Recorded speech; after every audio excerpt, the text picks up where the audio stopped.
لە دەمێکدا گەلێک تریشیان خستۆتە سەر مەسەلەی سەرۆکایەتی واشنگتن بەرەو دوای مۆڵەت بە بەرفرەوانکردنەوەی خەرجی فێدراڵ دەچێت کە بۆی هەیە پەشێوی بۆ هەردووک پارت پێک بێنێت ئەگەر ئەو خزمەتانەی حکوومەتی چەند حەوت و پێشهەڵبژانەکانی نوامبەر پێڕانەگەن کە پێویست نینە.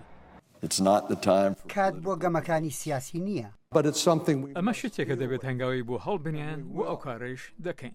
نەتەنیا کۆنگرە نەیتوانیوە پەسەندی خەرجی ساڵانە بکات بەڵکو کۆماری دیموکراتەکانیش تا ئێستا لەسەر وردەکاری بەرفرەوانکردنەوەی پلەی بودجەی ئێستا ڕێک نەکەوتون بۆ ئەوەی پێشی ڕاوەستانی کاری حکوومەت بگرێن. هەردوو لا لۆمەدەخەنە سەریە. بەربەستی دیموکراتیک بەهۆی ئەنجومەنی نوێنەرانی ژەدەسەڵاتی کۆماریەکان ڕاوتەکە لە کۆنگرێس لێک هەڵدەوەشێتەوە. وەک هەمیشە کۆماریەکان و دیموکراتەکان جیاوازن لەسەرەوەی مەسەلەی دیاریکردنی خەرج وە پێش بخەن.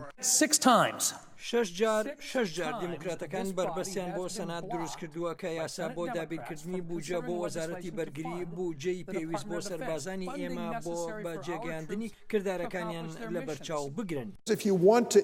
ئەگەر دەتانەوێت خەرجی بەرگری زیاد بکەن دەنگی پێدەدەم دەبێت بە هەمان شێوە خەرجی بۆ بەشی نالەشکریش دیاری بکەن. بۆ دەمانەوێت خەرجی نالەشکری زیاد بکەین؟ مەسلەی خوێندن دڵنیابین بنەماڵە برسیەکانی ئەمریکا خواردەمەنی پێویستیان هەبێت.